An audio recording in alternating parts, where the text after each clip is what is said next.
시작하도록 하겠습니다. 2부는 출판 기념에 해당이 되는데, 먼저 임경수님의 강연과 그 다음에 이번에 펴내신 쟁점으로 살펴보는 현대 간호사에 대한 서평, 그 세 분의 교수님께서 서평해 주신 다음에 종합 토론 형태로 진행을 하도록 하겠습니다. 먼저 2부 사회를 맡은 저는 동국대학교 박재용입니다.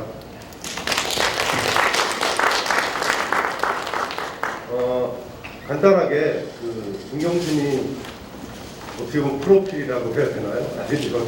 임경수님의 연구 업적 이런 거를 좀 말씀을 드리고 계속해서 진행하는 게 맞는 것 같아서 오늘 말씀드리겠습니다. 며칠 전에 스님하고 간단하게 인터뷰를 하면서 제가 상당히 놀라운 사실을 발견했는데, 놀랍다는 건 뭐냐면은 임경수님께서는 스님으로서 수행을 하시는 그런 스님으로서의 역할뿐 아니라 학자로서의 역할, 그 다음에 슈퍼바이저로서의 역할, 이렇게 세 가지를 같이 하고 계시더라고요. 그래서 이러한 얘기는 결국은 이 세 가지를 하셨다는 것은 임경스님의 그동안의 그 업적, 연구 업적과 연구 논문에 그대로 드러나 있다는 생각을 하게 됐습니다. 그래서 간단하게 연구 업적을 좀 먼저 좀 소개를 해드리면, 먼저 전통 불교 교학에 대한 것이 이제 원류가 되는데, 스님의 원류에 해당된다고 볼 수 있는데, 여기에는 초기 불교 윗바사나뿐만 아니라 가나선에 대한 치열한 고민이 담겨 있다고 볼 수 있고요. 두 번째로는 불교의 현대화 작업에서 명상과의 접목, 이런 것들을 심리치료와 연관시켜서 그동안 많은 논문과 그 다음에 발표를 하신 것이 드러나 있고요. 세 번째는 이를 현장에서 중생 개개인에게 맞게 담아내는, 소위 말해서 상담 활동을 역임하셨다고 생각합니다. 지금도 해오시고 계시죠. 그래서 이러한 것들이 결국은 스님께서 마지막에 상담 현장으로 통합되는 과정, 이런 것들을 저는 좀 볼 수 있었고요. 그 다음에 어떻게 하면 불교 교학을 대중화할 것인지, 또한 초기 불교와 가나선 어떻게 통합할 것인지, 그 다음에 중생의 삶과 계리된 이론이 아니라 복잡한 현대인에게 마음의 위안을 어떻게 줄 것이고, 그 불안을 잠재울 것인지에 대한 내용을 끊임없이 고민하셨다고 생각을 합니다. 간단하게 스님의 저수를 좀 살펴보면, 물론 제가 여기 따로 준비는 안 했습니다만, 일단은 지금 말씀드린 것처럼 세 가지 분야에 걸쳐서 스님의 저술 활동이 이루어졌습니다. 가나선과 관련돼서 오늘 개정판이 나온 쟁점으로 살펴보는 현대 가나선 이전에도 화엄교학과 가나선의 만남이라든가 보조진울의 정례사상, 이러한 것들에 대한 책을 발표하셨고요. 명상 관련 저술은 스님께서 이후에 활동하실 때 거의 핵심이 된 영지관 명상, 그 다음에 명상 심리치료, 심지어는 애니어그램과 관련된 책도 그동안 내셨습니다. 그 다음에 기타는 일종의 명상 편지 형태로 수필이죠. 현재 이 순간에 머물기. 그 다음에 시와 사진을 모은 포토 명상 에세이로 순례제 은빛나무, 이런 저술을 남기셨습니다. 번역서로는 이제 주로 심리치료 관련된 번역서를 내셨는데, 저는 이 번역서를 보고 제가 놀란 게 1986년에 이미 고행가 스님의 가르침을 단지 바라보기만 하라라는 제목으로 번역을 하셨더라고요. 그러니까 가나선 하시기도 되게 바쁘셨을 텐데, 86년에 윗바사나 관련돼서도 많은 고민을 하지 않으셨나라는 생각이 들고요. 그 다음에 심리치료와 불교라든가 수용 전염 치료, 임상 가이드, 이러한 번역서들이 되어 있습니다. 대표적인 논문으로는 스님께서는 가나선뿐만 아니라 화엄, 그 다음에 특히 유식에도 상당히 연구 조예가 있으셔서 유식의 병계 소집성과 인지치료의 통합적 접근, 그 육아형태 영상관법, 사실 이러한 논문들이 이후 스님께서 심리치료와 명상 현장에 활용하는 거의 원동력이 된다고 볼 수 있겠죠. 그래서 이러한 논문들 외에 대략 60편 정도의 논문이 그동안 저술을 하셨고, 책은 약 한 10여 종 가까이 집필을 하셨습니다. 이처럼 임경스님께서는 불교 교학과 명상의 접목을 통해 독자적인 영역을 개척하셨다고 저는 생각하고요. 특히 불교 명상 이론화와 실천 방안을 모색하신 결과 지금까지 10여 년에 걸쳐 수많은 유관학자와 전문 상담가를 배출하셨습니다. 어찌 보면 스님께서는 민경학파라는 독자적인 일가를 이루셨다고 볼 수 있습니다. 오늘 쟁점으로 살펴보는 현대가나선 이 책의 출판 기념회에는 그동안 고민해오신 스님의 학문의 원료에 해당되는 가나선과 그 실천 방법론에 대해 듣는 시간을 갖도록 하겠습니다. 먼저 스님의 기조 강연 불성과 가나선에 대해서 청해서 듣도록 하겠습니다. 힘찬 박수 부탁드리겠습니다.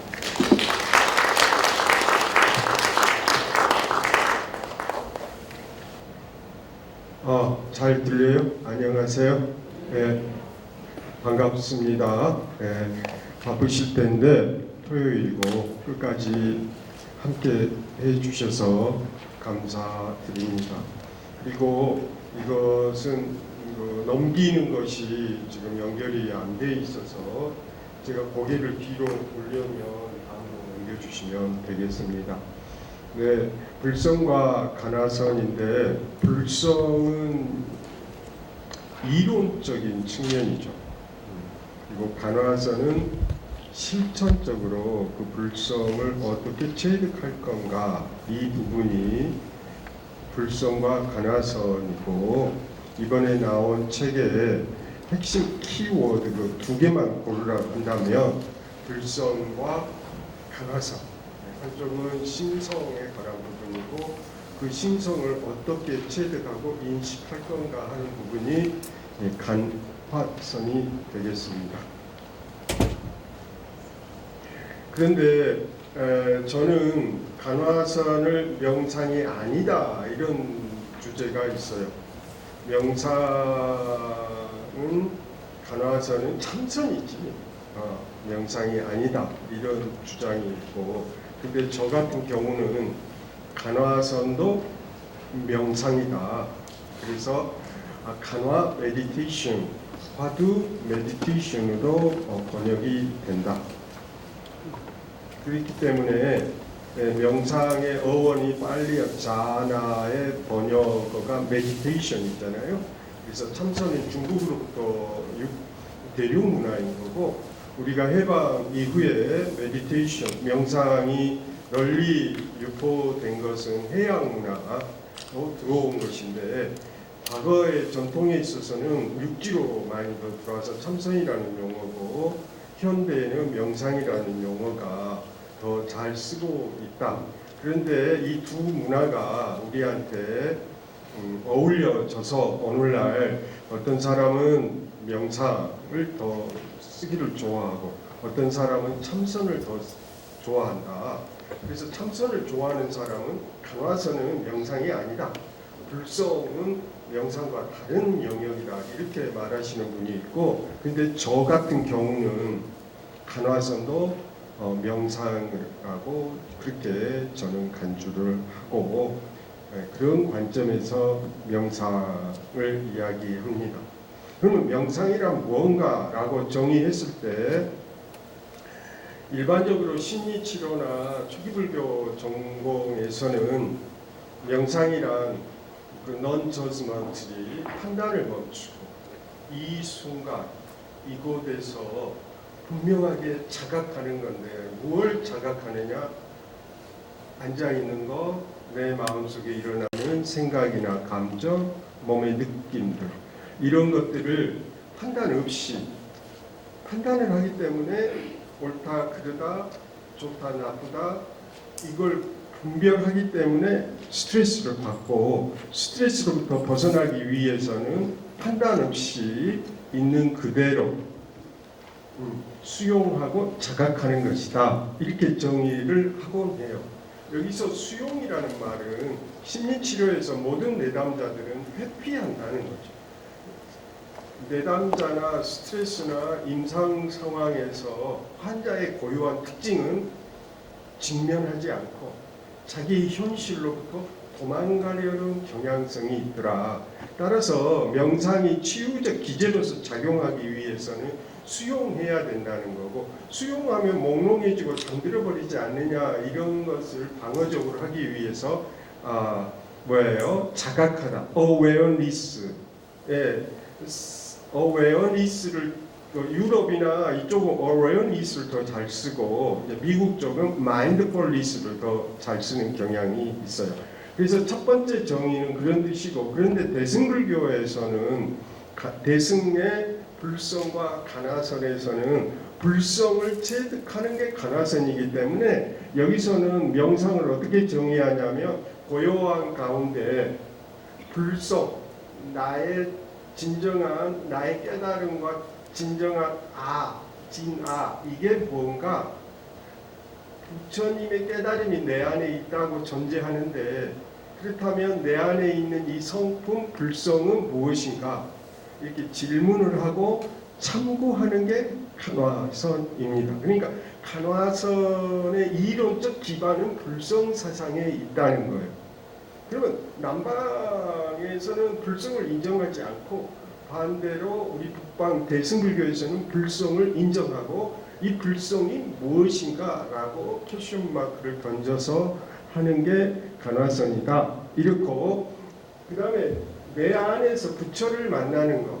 부처는 저 바깥에 있는 게 아니고 부처는 내 안에 있다는 거고, 내 안에 신앙으로서 내 안에서 부처를 만난다며 그것이 축복이고 그것이 구원의 길이다.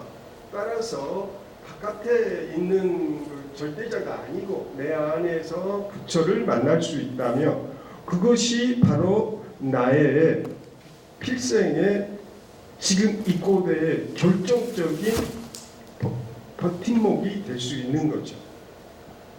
이런 점에서 신앙인으로서는 부처는 내 안에 있는 것이다. 이렇게 정의할 수 있겠습니다.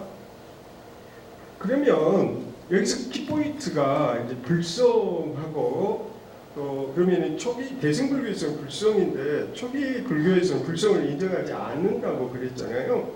그러면 초기 불교 영처경 사티파타나 수다에서 그 명상의 대상이 몸, 느낌, 마음, 담마자 네 가지잖아요. 이 네 가지에는 불성이 없어요. 이게 불성은 대승불교에서 이야기하는 거예요. 그래서 오늘 제가 이야기하려고 하는 두 가지는, 첫 번째 불성이라고 하는 게 무엇이고 어떻게 성립이 됐는지, 그리고 간화선을 어떻게 그 불성에 관련해서 수행하고 참고하는지에 대해서 말씀드리려고 합니다. 그러면 불성을 일단 불교적 맥락을 떠나서 생각해 보면 본성과 동일한 개념이에요. 본래의 성품. 본래요? 눈의 본성이라고 있다고 보는 거죠. 눈에는 눈 의식이 있고 색깔을 본다. 이게 초기 불교 이야기예요. 그런데 그 본다고 하는 것은 눈의 본질이죠. 만약에 눈이 본다고 하는 기능을 상실해 버리면 눈은 눈이 아니죠. 따라서 눈의 핵심 성품은 뭐냐면 본다고 하는 거고, 그걸 우리는 성품이다. 그리고 귀의 성품은 뭐죠? 듣는 것이죠. 만약에 귀가 듣지를 못하면 그거 귀라고 말할 수 없고 귀와 귀라고 부를 수밖에 없는 그 본질 핵심 요소가 바로 그걸 우리는 성이라고 부르는, 성품이라고 부르는 거예요. 예를 들면 또 여러분들의 책상이 있어요. 그럼 책상의 본질이 뭐예요? 책상 이게 만드는 것을 본질이라고 한다. 그건 뭐예요? 책을 올려놓을 수 있는 건데, 책을 올려놓고 물건을 올려놓을 수 있는 그게 없다면 책상이라고 부를 수 없는 거죠. 그러면 이 책상이라든가 귀라든가 이런 게 바깥에 절대자가 있어서 그걸 우리에게 부과하는 게 아니고, 이것은 스스로의 성품이다. 그래서 자성이라고 부르고, 이것은 신령스럽게 자각되기 때문에 영성이라고 부르는 거고, 모든 현상의 핵심 포인트니까 법성이다 이렇게 부른다 이 말이죠. 그러면요, 그럼 나의 본질은 뭘까요? 우리가 마음 하는데 이 마음의 핵심 요소, 키포인트, 그 본질, 그 본성은 뭘까요? 이렇게 참고하는 것을 간화성이다. 그러니까 몸, 느낌, 마음 이렇게 바깥 대상에 대한 관찰을 윗바사나라고 부르죠. 그런데 간화서는 몸, 느낌, 마음, 생각이 이르잖아요. 그럼 생각이 일어나는 것의 본질, 생각하는 권음이 뭘까? 그것의 본성은 뭘까? 이렇게 질문하고, 그리고 그것은 질문을 통해서 그 본성을 체험하는 걸 간화선이다 이렇게 이야기합니다. 위파사나는 느낌이 있다. 그럼 느낌은 왔다가 간다, 무상한 거다. 그러니까 동이다. 이게 그들의 통찰이에요. 그러면 간화선은 본성은요, 내가 본다고 하는 것은 여러분들이 어릴 때도 보았고 지금도 보았고 앞으로도 볼 거예요. 그럼 본다고 하는 이것이 우리의 성품이고, 이 성품은 변함이 없다 이 말이죠. 당신에게나 내게 있어서는 본다고 하는 이 사실은 너하고 나하고 다르지 않아요. 시대가 바뀌고 내가 다른 위치에 놓여 있더라도 성품, 본다고 하는 우리의 본성은 변함이 없다는 거고, 이 본성을 느끼고 개합하는 게 간화성이다 이 말이죠. 근데 그걸 방해하는 게 감정이고 생각이고 갈망이죠. 이런 것들이 일어났을 때 이 생각하는 이놈이 뭘까? 내가 우울해하는 이놈이 뭐지? 그러면 일반 심리치료는 우울을 없애려고 하고 약물로 제거하려고 하죠. 근데 간화서는 우울해하는 그놈이 뭘까? 이렇게 질문함으로써 우울로부터 벗어나는 길이 그곳에 있다.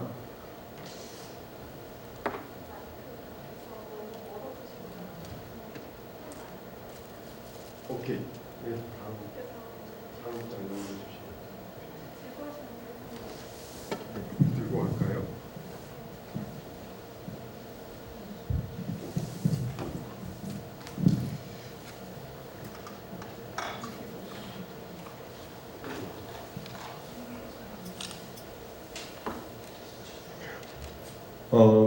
그러면 불성은 어떻게 언제부터 시작이 됐을까?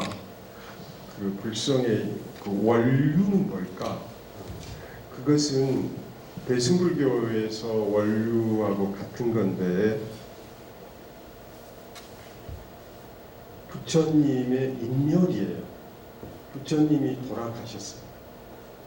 부처님이 계셨을 때는 그분을 의지했고 그분의 말씀을 믿었고 거기를 따라 공부했어요. 그래서 이제 안 계셔요. 부처님이 안 계실 때 불자들은 어떻게 해야 돼요? 어디에 의지해야죠? 그래서 아난이 물었어요. 부처님이 안 계실 때 우리는 어디에 의지해야 됩니까? 네, 그래서 너 자신에게 의지하고 법에 의지하라 그랬어요. 그랬는데, 그래서 자등명, 법등명이죠.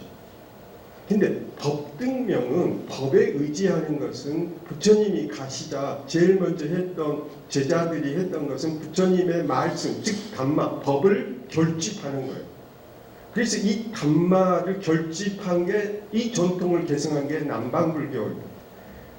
남방불교 태국 미얀마는 매일 아침에 일어나서 이 경전을 암송하죠. 언어로 기록되기 이전부터 200년이, 인멸 이후 200년이 지나서 언어로 기록됐어요. 그럼 200년 동안 어떻게 해왔냐? 매일 암송하면서 입에서 입으로 구전을 통해서 이 법은 계승되어 왔어요. 그러니까 이 법에 의지하는 게 남방불교의 특징이죠. 그런데 진보적인 대중부들은 나에 의지하라고. 무엇이 나지? 자등명 그랬잖아요. 나가 없는데 어떻게 의지하지? 이렇게. 그러면 또 두 번째는 부처님이 안 계셨어. 근데 부처란 무엇이냐? 여러분들도 여러분 가족이 아버지가 돌아가셨어. 손주한테 설명을 해야죠. 니네 아빠가 어떤 사람? 마찬가지로 부처님이 안 계신 상황에서는 부처님이 어떤 분인가 설명을 해야 돼. 그러면 종교인으로서 불교는 부처님의 가르침이잖아요. 근데 가르침보다도 부처라고 하는 인물, 부처라고 하는 그 성품, 부처란 도대체 무엇이냐, 그 정체성에 대해서 궁금하다 이거죠. 이 정체성 확립, 불자로서의 부처가 무언가라는 그 정체성 확립이 되어야 시대가 바뀌어도 변하지 않을 거고, 여러 지역으로 불교가 퍼져나가더라도 이 정체성은 계속 유지돼야 될 거 아닌가요? 그러면 이 정체성을 질문하는 게 여하시불, 부처가 무엇이냐?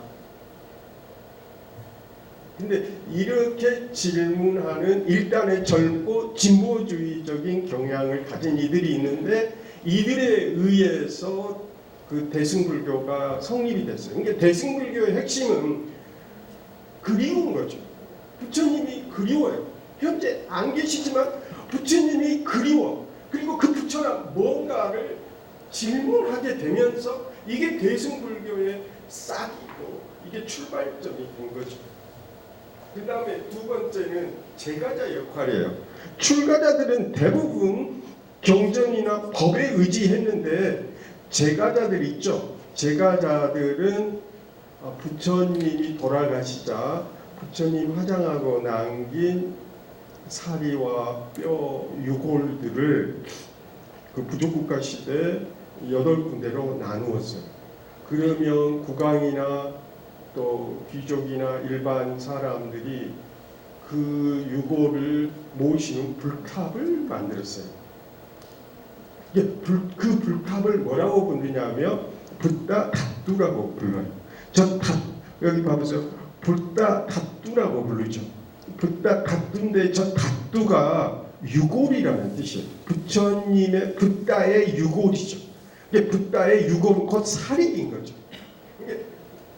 큰 스님들이 입적하시면 사리탑을 만들고, 마찬가지로 이 사리탑을 만드는 기원은 부처님의 입적하고 남긴 그 뼈 조각, 골수, 그 핵심을 모셔놓은 탑이죠. 우리 몸 가지고 있죠. 그래서 마조 스님은 그랬어요. 이 무업 스님한테 거대한 몸을 가지고 있는데 법당은 죽구나. 아니, 우리 몸을 말하는 거예요. 법당은 죽구나. 근데 그것에 뭐가 없다? 부처가 없네. 불탑이라고 하는 것은 몸인 거고, 그 불탑의 핵심이 살인 거죠. 그 사리가 불성이라고 번역한 거예요. 붓다를 불로, 닷두가 핵심된 요소니까 성품이 된 거예요. 눈의 성품은 보는 거죠. 귀의 성품은 듣는 것처럼 우리 마음의 성품도 붓드에서 오잖아요. 깨달음이죠. 이 깨닫는다라고 하는 이 성품이 우리의 부처다, 불성이다. 이 불성은 부처님의 오시기 이전에도 있었고, 부처님에 의해서 발견이 됐고, 이 발견에 의해서 우리 후속 대대대로 이 불성을 깨닫고 불성을 느끼고 불성을 체득하는 건데, 그게 그 출발점이 바로 불탑에서 온다. 그리고 이 불탑은 사찰 내에 모신 게 아니고 대부분 승원 바깥에 모셨어요. 그래서 제가자들이 중심이 됐어요. 그래서 대승불교는 하나는 여하시불 부처가 뭔가라고 하는 질문에서 시작됐다는 거고, 그리고 이게 나중에 훗날 간화설의 뿌리가 됐다는 거고, 두 번째 제가자들에 의해서 신앙적으로 접근했다는 거예요. 그럼 부처를 어디서 만나느냐? 처음에는 불탑 그 장소로 가야 됐지만 나중에 이 깨달음의 본성이 바깥에 있는 게 아니고 내면에 있다면 내 안에서 부처를 만나는 거죠. 서가모니불 서가모니불 서가모니불 이렇게 부처 이름을 부르면서 내 안에서 부처를 만나요. 그러면 된 거 아닌가? 부처의 수많은 말씀도 중요하지만 내 안에서 부처를 만난다면 나는 언어로 된 그걸 다 이해할 수 있고 그 본질을 꿰뚫어 봐야죠. 수많은 언어를 배우는 것도 중요하지만 그 핵심에 도달하는 것, 이것이 간화선인죠. 그리고 이것의 근본 출발점은 불성에서 온다. 불성사상에서 온다. 이렇게 말할 수 있어요. 그런데 놀랍게도 서구 심리학계에서도 세계보건기구는 건강의 영역을 다루는데 1996년 7년도에 세계보건기구 집행부에서 회의를 했어요. 그 전까지의 건강은 몸 건강, 의사들이 하는 게 몸 건강, 마음 건강, 심리 상담자들이 하는 게 심리 치료하는 게 마음 건강, 사회 건강은 어때요? 사회 건강은 정치인들과 법조인들, 우리 사회 시민 단체들이 사회 건강을 위해서 외치는 거잖아요. 그러면 영적 건강은 어떻게 할까요? 그래서 영적 건강의 영역으로 하자고 세계보건기구에서 집행부에서 공식적 논의를 시작했어요. 그게 1996년도죠. 그러니까 여러분들 건강은 몸 건강, 마음 건강, 사회 건강, 그 다음에 영적 건강. 근데 몸 건강, 마음 건강, 사회 건강에 영적 건강이 빠져버리면 전륜발이라는 거. 영적 건강이 돼야 영적 건강 속에서 몸 건강, 마음 건강, 사회 건강이 되고 전쟁이라든가 인간 소외 문제라든가 자연 파괴 문제가 영적 건강을 소홀히 했기 때문에 생겨난 인류의 재앙이다 이렇게 보는 거예요. 따라서 영적 건강, 즉 우리의 본성에 대한 자각이 대승불교의 핵심이고 그렇기 때문에 대승불교의 이 부분은 사회적 실천과 연결되어 있어요. 어느 날 출가자 수가 20-30명밖에 안 된대요. 1년에. 우리 순간 엄청난 위기. 이거 어떻게 극복하죠? 출가자 중심 승단이 위기를 맞이할 거예요. 제가자에게 마찬가지로 개방해야 돼요. 제가자 중심, 불성 중심, 이 사회적 실천, 이 부분이 불교의 미래예요. 내가 너무 과도한 주장을 이야기를 했나요? 우리 스님. 왜냐하면 대승불교의 출근이 불성에서 온 거니까. 불탑이 붓다 닫두고 붓다 닫두를 번역하면 불성인 거예요. 이게 불탑이죠. 엄청나게 크잖아요. 이게 국가적으로 했지 여러분 일반 사람들이 이렇게 거대한 불탑을 만들지 못하죠. 저 불탑 속에는 유골이 들어있어요. 사리. 부처의 사리가 여러분들 가슴마다 다 들어있다는 거죠. 그걸 불성이라고 호칭하는 거죠. 그런데 이렇게 주장을 하니까 남방 불교 전통 사람들은 영기, 공 이게 부처님의 기본이고 기준점이다. 근데 부처님의 불성은 초기 불교의 영기, 공의 기준점을 봤을 때 불성은 비불교다. 그건 아트만이다. 저 바깥에 있는 외적 형이상학적 실체다. 그러니까 대승불교는 뭐다? 비불교다. 이렇게 주장을 했어요. 일본의 마츠모토 시로 교수가 이야기를 했는데 이게 남방불교 윗바사나가 우리나라에 건너오는 2000년 무렵에 그러니까 영성 건각을 논의하기 시작한 게 1996년 7년이잖아요. 마츠모토 시로가 불성은 비불교라고 주장한 게 시기적으로 그 무렵이에요. 그리고 우리나라 2000년대 윗바사나가 강력하게 막 대두할 때 이 비판불교가 우리 국내에 스며들었고 일부 언론과 일부 학자들은 이 비판불교에 편승하면서 대승불교를 공격하기 시작했어요. 대승불교는 힌두이즘이다. 대승불교는 뭐라고요? 아트만이다. 대승불교는 버마 일여사상이다. 진화불교는 진화라고 하는 것은 그건 초기불교에서 부정한 것이다. 이래서 초기불교하고 사상하고 대승불교의 대회전이 일어났어요. 저 역시 그 가운데 놓여 있었습니다. 저는 아까 이야기했잖아요. 고등학교 이후로 가나선주의자였다고요. 뼛속까지 가나선자인데 이 이야기를 들으니까 어떻겠어요? 기분이? 불성에 대한 이 부분을, 이 비판을 그냥 넘어갈 수가 없겠다. 그래서 제 이 저술에 가장 많은 분량이 차지하고 있습니다. 나중에 제 3장에 있는 내용인데요. 그래서 그 비판인데, 근데 다투, 아까 말했잖아요. 사리 유골이라고 하는 그 다투 근본, 그 다투를 어떻게 해석할 건가 키포인트입니다. 근데 다투바, 마츠모토 시로는 다투바다라는 용어를 써요. 기체론, 실체론이다. 불성은 실체론이고 기체론이다. 그러니까 아트만이다. 그러면 저의 비판은 과연 다투를 그렇게 실체론과 외계의 절대적인 신의 위치로 둘 수 있느냐? 그렇지 않다, 이런 거예요. 그래서 이 다투의 해석이 사전적 의미는 여기 보시면 화장이유, 난고진, 유굴, 사리, 사물을 구성하는 핵심 성분. 눈이는 보는 게 핵심 성분이죠.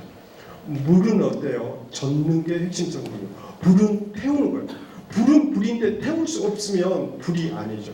불의 핵심 성분이죠. 그럼 인간의 마음의 핵심 성분은 깨어있음, 깨닫고 알고 자각하는 게 인간의 불성이에요.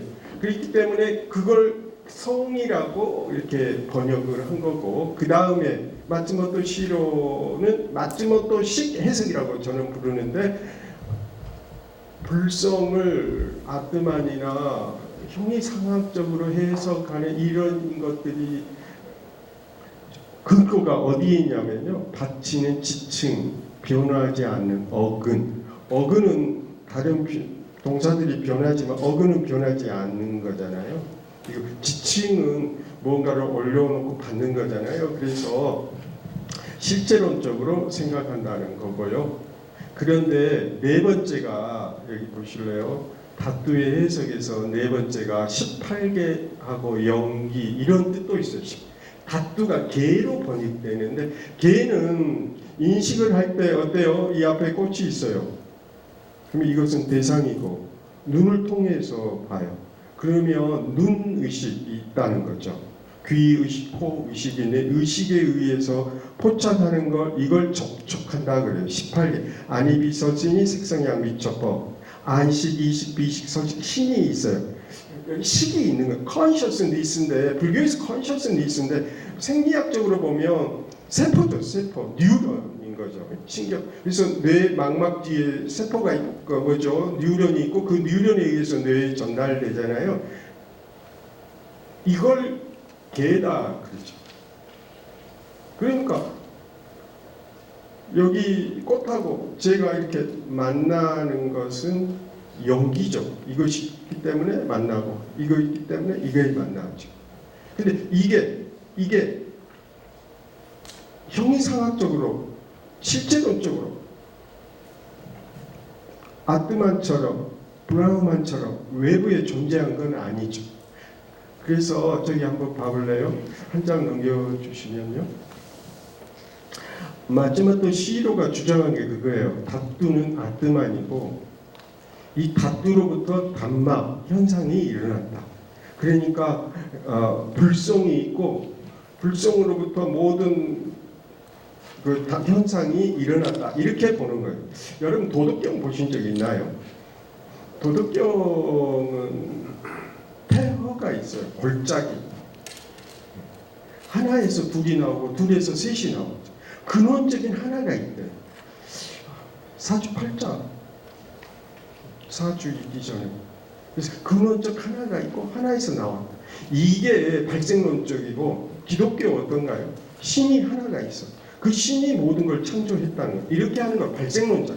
마찬가지로 그 비판 불교도들은 불성도 이렇게 해석을 하는 거예요. 도가나 기독교처럼 뭔가 하나가 있어. 변하지 않는 절대가 있어. 거기서부터 모든 게 흘러나와. 아, 천만의 말씀. 그게 아니고 저기 보실래요? 그 옆에 보시면 12연기가 있어요.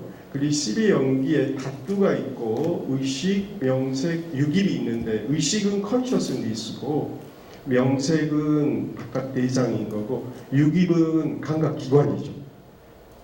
저것에 의해서 컨택, 접촉이 빠싸 빨려오는 그러잖아요. 그래서 컨택, 접촉이 있고 그럼 이 접촉은 어디서 오냐? 개에서 와요. 18개. 그러니까 이 개를 어떻게 해석할 거냐? 개는 연기인 거죠. 불성은 곧 연기인 거예요. 그렇지. 아트만이나 브라흐만처럼 아니면 태허처럼 도교의 태허처럼 그렇게 절대적인 하나가 아니에요. 그러니까 제가 보기에는 다투를 그 힌두적으로 그렇게 해석한 거죠. 그러나 불교에서 말하는 다투의 개념은 그 뜻이 아니다. 그 다음에 그래서 여기 보실래요? 남방불교의 3법이라고 대승불교의 3법이 가장 큰 차이는 일체가 고통이라고 하는 이 세 번째 있죠. 이것이 일체는 그 자체로 열반적정이다. 그러니까 모든 것은 변한다. 변하는 모든 현상에는 내가 없다. 이것은 동일한데 일체가 고통이다. 일체가 그 자체로 열반적정이다. 열반적정이 불성인 거죠. 그러니까 일체가 고고 연기일 때는 불성에 설 자리가 없어요. 그러니까 남방불교 주장하시는 분들은 불성을 인정할 수가 없죠. 열반적정이 바로 불성이거든요. 그래서 삼법인에서 남방불교에서 말하는 삼법이라고 대승불교에서 말하는 삼법인이 이렇게 차이가 있다. 그러면 우리의 구원은 어디서 와야 돼요? 일체가 고고 무하고 공이며. 저희가 예전에 반야신경 강의하는데 스님 그러면 우리 어쩌라고요? 불사님이 나한테 와서 아니 이것도 없고 저것도 없고 고통이라며 우리 고통의 속에서 살아야 되고 이것도 없고 저것도 없다며 스님 우리 어쩌라는 말이에요. 그래서 이 열반경에서는 대승에서는 초기 불교는 나가 있다. 대상에 집착하는 사람들을 위해서 설한 거고 대승불교에서는 뭘 이야기하냐면 그 열반경에서는 우리의 귀처가 불성인 거고 그 불성은 항상 하나예요. 내가 어릴 때 내 눈이 어릴 때 볼 수 있듯이 어른이 지금도 볼 수 있듯이 항상 된 거고 내가 무언가를 보고 느낄 때는 항상 그것에 기쁨이 함께하고 그것이 나의 진짜이며 그리고 나는 청정하다는 것. 이게 불성이다. 고다, 없다, 고통이다 이러면 그래서 떠나라 이거예요. 제가 이 길을 떠나라. 이게 초기 불교에서 자주 이야기하는 떠남의 이야기죠. 그러면 우리는 어떻게 해요? 제가자한테 아까 제가 그랬잖아요. 불탑신앙이 제가자한테 떠나라 이 가르침 갖고는 안 된다는 거예요. 대승불교들은 떠나지 않는 채 현장에서 경험을 해야 되는데 현장에서 경험한 게 그게 뭐예요? 내가 지금 살고 있는 이곳에서 변함없는 불성을 느끼고 그곳에서 행복감을 느끼고 그곳에서 청정성을 체득한다면 이곳이 바로 아까 불국토가 아니냐, 이게 대승불교의 입장이다 이 말. 그래서 열반경에서는 그렇게 이야기하고 있고요. 그릇과 그릇에 담긴 물, 고니 무한히 하는 것들은 전부 다 무엇에 대한 판단이냐면, 우유를 담는 밥그릇이 있는데 그 밥그릇의 내용물이 고고, 그 내용물이 무하고 그 내용물이 나가 없다, 이렇게 말하는 거지. 그럼 밥그릇 자체는 어떠냐 이거예요. 그것이 밥그릇 자체는 그것은 불성인 거죠. 그 밥그릇 자체는 텅 비어 있고. 대종고 스님이 바둑을 칠 때 흑백으로 나눠서 영토 전쟁을 하잖아요. 우크라이나하고 러시아가 지금 영토 전쟁하고 있잖아요. 흑백으로 나눠서 바둑을 튀어요. 그것은 그릇에 담긴 대상들이다 이거죠. 그럼 이런 걸 쓸어버려. 흑백을 쓸어버리면 뭐가 남죠? 이게 심리치료에서는 이렇게 적용돼요. 우울한 환자가 있어요. 시어머니하고 계속 다퉈. 영토 다툼하죠. 시어머니하고 며느리하고 누가 더 세냐 경쟁을 해요. 그러면 우울해지죠. 그러면 가나선처럼 뭐예요? 우울해하는 그놈이 뭐고, 우울해하는 그놈의 본질은 뭐냐? 그러면 우울로부터 벗어나는 거죠. 그러니까 우울을 쓸어버리는 거예요. 그래서 체스 게임 비유를 하는데 영토 게임을 하죠.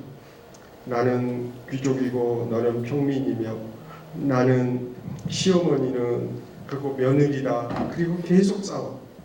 그럼 이 싸움, 전쟁은 끝날 일이 없어. 그럼 이걸 끝내려면 어떻게 해야 되는 거야?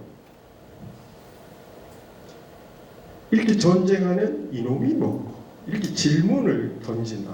그러면 뭐가 발견되나? 나의 본질은 전쟁이 아니고 그 바둑판 자체, 그릇으로 말하면 그릇 자체 텅 비어있고 청정하고 기쁨에 넘치는 그 그릇 자체가 불성인 거고, 그 불성을 만나게 하려면은 그릇 속에 담겨있는 감정, 생각, 갈망, 고통을 야기시키는 그것들을 일거에 불태워야 되잖아요. 그럼 어떻게 해야 돼요? 이놈이 먹고, 질문은 불꽃이고 질문을 화롯불에 이런 것을 녹여버린다. 그러니까 질문을 해라. 이게 간화선이다. 그럼 간화선을 하면 기쁨과 행복감과 청정함을 경험해요. 그러면 됐지 않나요? 그게 불성이다 이거죠. 그다음, 그래서 그게 넘겨볼래요? 그래서 다음 장. 그래서 그 해신밀 경에서는 이러한 과정을 세 가지로 설명을 해요. 병계소집성, 하늘에 구름이 있고 병 속에 물건이 있는데 그릇 자체는 안 보고 그 물건에만 집착한다. 그래서 이걸 병계소집이라고 해요. 그리고 지금 여기 의탁이성, 지금 여기에 집중하라. 그러면 원성실성, 불성을 만나게 되리라. 모든 것을 해방하죠. 그래서 섭대승론에서는 이 비유를 새끼줄과 뱀의 비유를 해요. 두 사람이 길을 가다가 뱀을 밟았어요. 한 사람이 놀래갖고 공포 때문에 그 옆에 친구를 꽉 붙잡았어. 뱀이다. 그러니까 공포와 두려움이 일죠. 근데 옆에 친구가 뭐라고 이야기해요? 아니, 뱀 아닌 것 같은데? 정말 뱀이 맞아? 이렇게 질문하는 게 간화선의 입장이에요. 논박을 해서 과연 그럴까? 대표적인 사례가 그거죠. 해가가 달마한테 마음이 불편합니다. 마음이 불편하다고? 정말 불편한 것일까? 그대 마음이 불편한가? 그럼 살펴보라. 정말 불편한가? 라고 질문을 던져서 정말 불편한가? 한번 살펴보라. 살펴보지도 않고 무작정 불편하다. 그러니까 질문을 해서 참고하는 게 간화선이란 말이야. 그래? 한번 가보자. 확인해보자. 그래서 두 사람이 뱀 밟았다는 곳을 가보니까 뱀이 아니고 뭐였어요? 새끼줄이었다. 그러니까 공포와 불안에서 사라졌잖아요. 그러니까 마음이 청정해지고 기쁘고 안도감을 느끼니까 그게 원성실. 원성실성은 본래 내가 갖춰져 있어요. 여보시오. 눈이 보는 건데 내가 원래 갖춰진 거예요. 누가 갖다 준 것이 아니잖아요. 자성이죠. 스스로의 성품, 눈을 본다는 거. 눈병이 나도 그 밤에는 어둠 컴컴을 봐. 본다는 거는 그 사실은 완전하고 부족함이 없고 그렇다. 마찬가지로 여러분들 부족하세요? 뭐 결핍돼 있어요? 자꾸 누군가하고 비교하면 결핍되기는 하죠. 근데 그것은 성품이 아니고 불성이 아니고 그릇에 찬 물건을 갖고 부족하다 남다 이렇게 이야기한 거지 그 본래의 성품은 부족함이 없다 이거죠. 그런 점에서 진실이고 완성이 된다. 그러면 새끼줄을 발견한 그곳에 그것이 지금 여기고 달마가 마음이 불편한가? 그러면 불편함을 찾으려고 하는 게 지금 여기에 개입한다. 근데 처음에는 불편한 줄 알았다고 착각을 했는데 막상 정밀하게 살펴보니까 불편하지 않더라. 그러니까 나는 진실된 본래의 나의 성품을 회복한 거니까 봐보실래요? 그래서 분별, 집착, 병계 소집에서 의탁이를 발견하며 원성실성으로 나아간다. 이것이 세 가지 우리 마음의 성품이다 이렇게 이야기했어요. 다음 장에요. 여기 봐봐요. 그래서 선불교 조사선에서는 그걸 바탕, 모양, 작용, 최상용으로 이야기했어요. 하늘의 구름은 최고요. 모양은 그 하늘이라는 그 그릇에 담겨진 구름이죠. 사람들은 구름만 본다는 거고 하늘 자체의 청정함을 보지 않는다. 그러면 작용은 뭐예요? 작용은 그 구름이 어떻게 흘러가고 작용하고 그러면 이걸 마음도 마찬가지예요. 마음에 본래 청정함이 있고 그곳에 감정이니 생각이니 갈망이니 하는 이런 잡다한 것들이 구름이 있다. 그러면 이것이 무엇이고 이렇게 질문하는 게 작용이다. 그러면은 뭘 발견한다는 거예요? 감정, 생각, 갈망도 정확하게 인식할 뿐만 아니라 감정, 생각, 갈망으로부터 끌려가지 않게 되고 끌려가지 않게 됨으로 인해서 근본적인 바탕으로서의 청정한 하늘을 만날 것이다. 근데 이것을 그 표현해서 공적 영지다. 그래서 텅 비어 있고 원래 우리는 고요하며 우리는 거룩하고 신령스러우며 분명한 깨어 있음 자가 그 불성을 우리 내면에 원래부터 가지고 있다. 믿으세요. 이건 믿은 게 아니에요. 이건 체험하는 겁니다. 기독교처럼 존재하지 않기 때문에 믿어라 이야기하죠. 눈을 감고 숨을 깊게 들어 마시라. 내쉬어봐라. 그러면 마음이 텅 비어 있고 그럴 때 고요함을 느끼며 그리고 행복감을 느껴요. 그곳에서 나는 깨어 있습니다. 눈 뜨시고요. 그게 불성이에요. 근데 이걸 방해하는 게 뭐예요? 우울, 분노, 난 더 잘했어, 못했어, 더 많이 갖고자 하는 욕망이 그걸 방해하죠. 그럼 이걸 쓸어버리려면 어떻게 해야 돼요? 뭐가 진짜 나인가? 질문을 던져서 보라. 질문을 던져서 보시라. 가나서는 질문을 던져서 너 자신을 분명하게 직면하고 직시하라. 질문이 있으면 깨어나고 질문이 있으면 깨달음이 있다고 그랬어요. 그래서 여기 봐봐요. 아까 이야기했던 마조하고 무업의 문답인데 즉심시불 부처가 마음이 곧 부처래. 그래서 마조가 무업을 처음 만났을 때 무업이 엄청난 덩치가 컸고 그래서 마조가 아, 웅장한 법당인데 그것에 불서 사지가 없구나. 아, 그것에 불처가 없구나. 아, 그래서 무업이 무릎을 꿇고, 아, 스님, 제가 교학 공부를 했는데 마음이 꼭 그대로 부처라는 이 말을 이해가 안 됩니다. 이해가 안 되고 모르는 그 마음이 바로 불성이 있어요. 불성이 있어요. 저는 마이크 대주세요. 알겠습니다. 알겠습니다라고 말하는 그놈이 뭐라고요? 불성인 거예요. 그것이 너가 말하는 마음이 꼭 부처다 이거예요. 너 왜 자꾸 바깥으로만 돌아다니고 너 내면을 성찰하고 너 내면을 반조하지 않느냐. 반조해봐라. 이 메시지인데 무업은 또 다른 질문을 해. 조사설의 조사께서 달마께서 서쪽에서 우리 영화는 그렇죠. 동쪽에서 온 거죠. 근데 서쪽으로 간 거예요. 인도에서 보면. 그래서 서쪽에서 온 그 설의 달마가 동쪽에서 서쪽에서 온 뜻은 뭡니까? 아니, 원래의 주제가 부처, 마음이 부처라는 게 주제잖아요. 그런데 이 무업이 이 머리로 딴 생각을 일으켜서 주제를 또 바꿨어요. 조사설의로. 그러니까 마조 입장에서는 자기 내면을 기초는 안 보고 머리로 계속 사유하잖아요. 아까 비유적으로 말하면 그 컵 자체가 아니라 컵에 담겨진 생각이나 감정, 갈망 이런 그 물건에 지금 집착되어 있고 컵 자체를 안 보는 거죠. 서양 심리치료에 액트라고 하는 게 있어요. 수용 전념 치료. 수용 전념 치료는 강화선을 받아들여 가지고 심리 치료에 활용하는 기법입니다.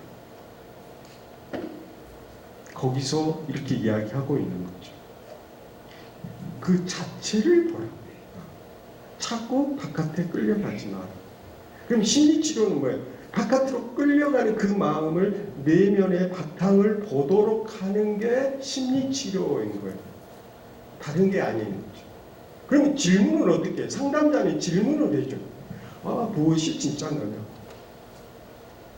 아, 참, 그거 시끄러워. 아, 너 소란스럽다. 아니, 너 정말 산란하구나. 이 문제 저 문제 묻기만 하고 너 스스로 내면을 조망해보지 않고 반조해보지 않구나. 아, 오늘 그 힘드니까 너 다음에 갔다 오라. 그래서 무업이 일어나서 문을 열고 걸어가죠. 근데 그 순간에 잠깐 여보게 이렇게 불러요. 마주가. 이게 무업이 어때요? 고개를 돌리죠. 이게 뭔가? 이렇게 질문해요. 이게 너의 불성이 아니고 뭐냐 이거죠. 아니 여보게 소리로 귀로 들었잖아요. 그래서 나를 부른다고 해서 고개를 돌렸어. 고개를 돌리는 순간에 이게 뭐냐?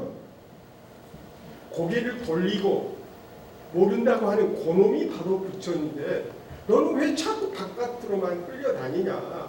그 순간에 무업은 깨달았어요. 그래서 아, 나는 마음이 부처라고 하는데 이걸 잘 모르겠습니다. 이건 병계 소질이야. 새끼줄을 보고 뱀이라고 착각하는 거고요. 유식불교하고 간화선을 연결하면 그 다음에 달마는 서쪽에 있는 뜻이 뭡니까? 이런 건 전부 사량 분별하는 행위다. 심리 상담자는 선사는 분별을 깨뜨리고 그 본성, 본래의 그 바탕에 직면하도록 돕는 게 심리치료고 선사들의 역할이고 우리 지도자들이 해야 할 일이다. 불성을 현재 이 순간에 깨닫도록 돕는 거예요.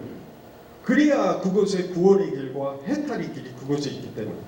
그래서 물어보는 거예요. 이보게 이게 뭔가? 이렇게 질문해 주는 거예요. 훌륭한 교사는요. 적절하게 질문을 던져서 그가 깨어나도록 껍질을 깨고 본래의 우리 불성을 느끼도록 해주는 거예요.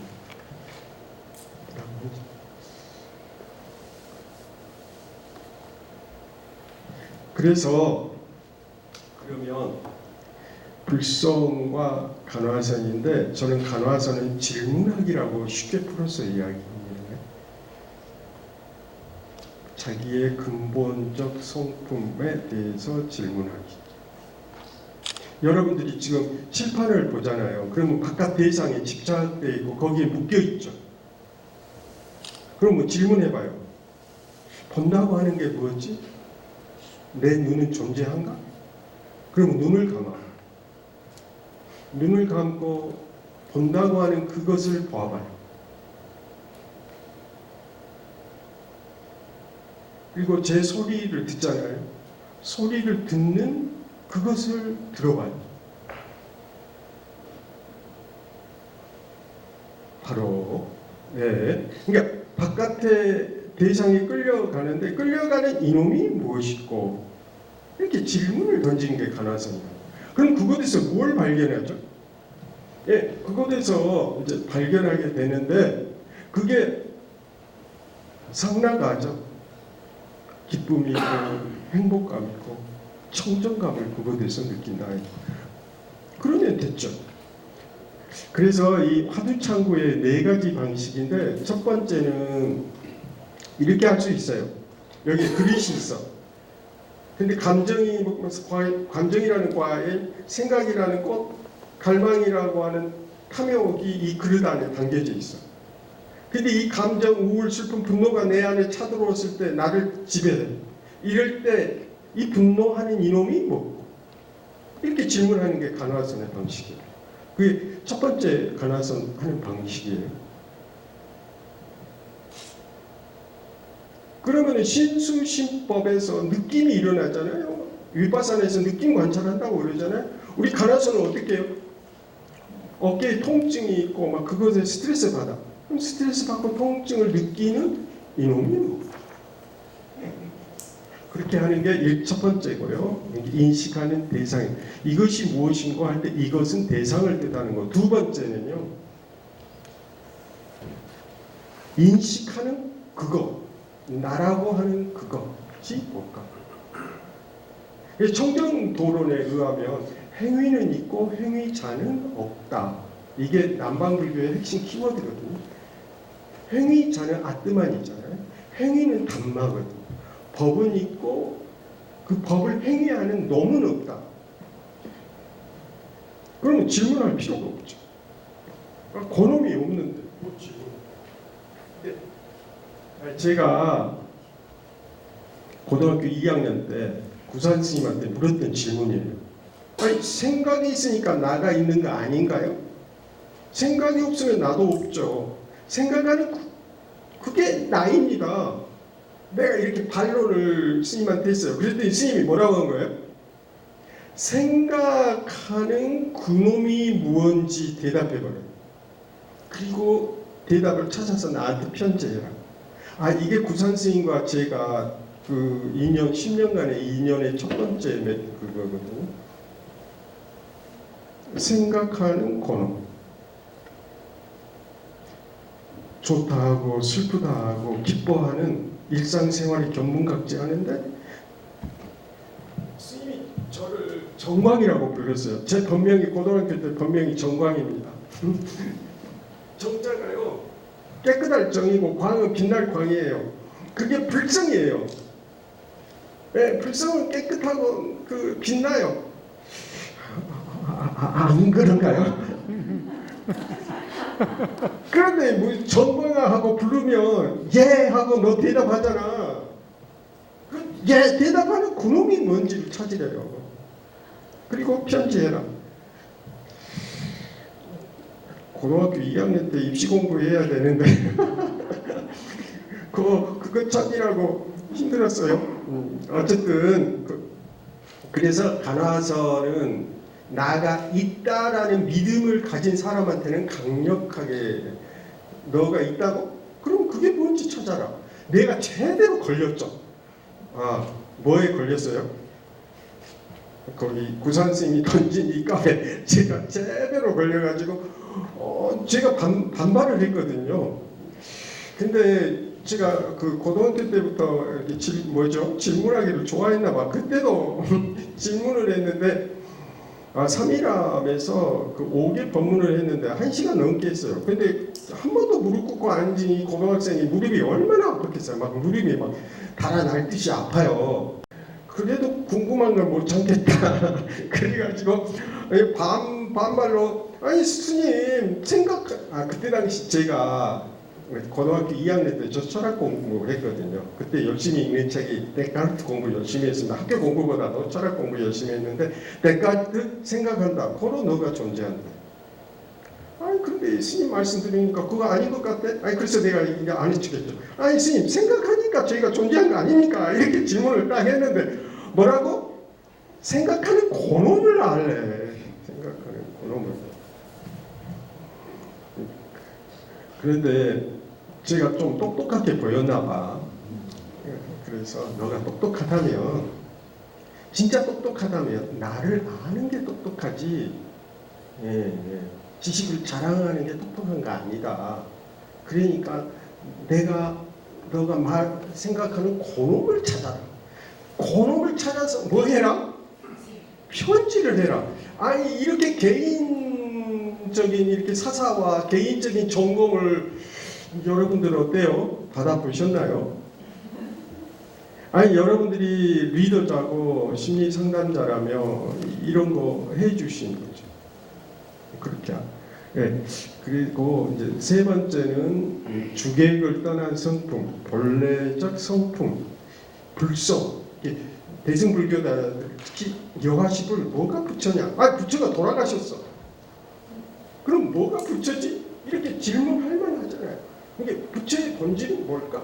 이렇게 질문하고 그것을 열반경에서는 진화라고 그랬고 그 대해종고는 그걸 일구라고 그래서 나한테 항구가 있다. 항구적이 있다. 이 일 물건이 있는데 이것은 온갖 번뇌를 불태워. 그래서 그 네 번째가 화두 참고하는 방법이 화두 자체예요. 이놈이 뭘까? 이렇게 질문하는 것 자체, 해답을 찾으려고 하지. 거기요, 제가 맞는 그 가나 선자들을 보면 해답을 찾으려고 해요. 저도 그 10년 그 구산 스님과 그 면담과 점검 속에서 거의 5년 동안은 계속 대답을 했던 것 같아요. 대답을 계속해서 편지로 내가 맞다고 생각한 거야. 그러면 편지를 보내는 거예요. 근데 계속 대답을 했는데 어느 순간부터 스님께서 아니야, 그게 아니다. 그러면서 너도 모르면서 말하는 것은 빵규 소리가 같다. 빵구 끼는 것 같다. 새소리에 불과하다. 너가 뭔가를 알고 말하고자 하는가? 그럼 먼저 이놈이 뭐고 그 말하고자 하는 이놈이 뭐고 그것부터 먼저 찾아라. 그래서 화장실 갈 때도 이놈이 먹고 똥 누는 이놈이 묻히고 걸어갈 때도 걸어가는 이놈이 먹고 이 먹고 이렇게 질문을 해가라. 그러면 은산철벽이 될 것이다 이 말이에요. 은산은요 얼음으로 강 돼 있어요. 미끌미끌해서 거기는 아무것도 안 달라붙어요. 즉 우리의 맑은 하늘은 갑자기 빛나면서 그 무엇도 그곳에 미끌미끌해서 달라붙을 수가 없어. 번뇌가 그곳엔 없어요. 그 다음에 철벽이라는 말은 뭐냐면 너가 뭔지 찾아서 대답해라. 대답을 계속해도 계속해서 아니야. 그러니까 나는 철벽을 만나는 거야. 철벽을 만난 기분이죠. 박치기 하는 기분이에요. 아마 간화선 해보시면 초창기 처음에는 그 기분이 들 거예요. 그래서 은산 철벽을 만나는 거. 근데 은산 철벽을 만나는 그 경험이 힘을 붙게 하더라. 이런 뜻이고. 그러면 불성을 이제 눈이 있는 거 알죠? 내 눈이 있다는 거 알죠? 맞아요? 옆 친구를 봐보세요. 보죠? 그 보는 것은 견이고 본다고 하는 본래의 성품이 있음을 아는 것은 지혜예요. 그래서 코를 만져봐요. 코가 있는 거 알죠? 근데 코를 만지는 것을 이제 견이죠. 느끼고 감각하는 거죠. 눈 감아봐요. 눈 감고 숨이 들어오고 숨이 나갑니다.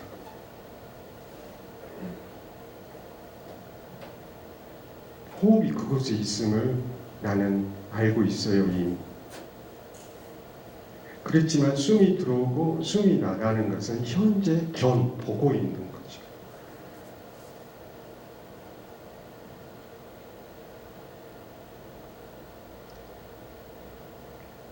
그게 불성이에요.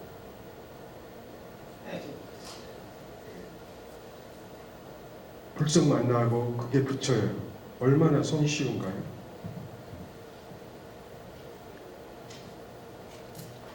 그곳에서 호흡과 함께하면서 행복하고, 호흡과 함께하면서 마음의 고요함을 느끼고, 그곳에서 깨어나요. 그것이 바로 불성입니다. 그것이 우리의 바탕이에요. 그런데 이상한 생각이나 이상한 느낌이 침범해 들어와요. 그럴 때 쓸어버려요. 이놈이 뭐고. 빗자루로 먼지를 쓸듯이 다른 생각이 끼어들면 곧 알아차려. 이놈이 뭐. 그러면 나는 다시 불성에 깨하고, 그것은 행복이고 깨어 있습니다. 텅 비어 있습니다. 신령스럽고 경이로운 경험입니다. 이것을 꼭 선방에서만 할 일이 아니고 나의 일상의 삶 속에서 그렇게 하는 것, 그것이 바로 대승 불교도들이 부처란 무언가, 부처는 이미 가셨다. 그럼 나는 부처를 어디서 찾을 거야? 지금 내가 숨 쉬고 내쉬는 그곳에서 부처를 나는 만난다. 그렇다면 부처님은 가신 게 아니에요. 늘 나와 함께합니다.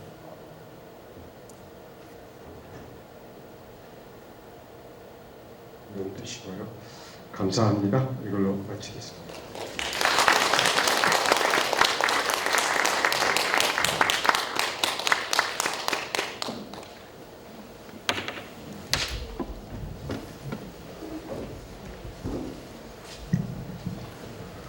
네.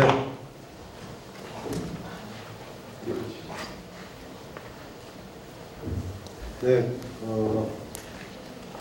1시간 정도 스님께서, 저는 사실 스님의 책이 너무 어려워서 스님께서 어떻게 강연을 하실지 되게 좀 걱정을 했습니다. 그런데 너무나 쉽게 불성이 무엇이고 불성이 어떻게 우리한테 작용하고 이거를 유식불교, 가나선 이런 거에 덧쳐서 아주 현실적으로 말씀해 주셔서 감사드리고 다시 한번 힘찬 박수 한번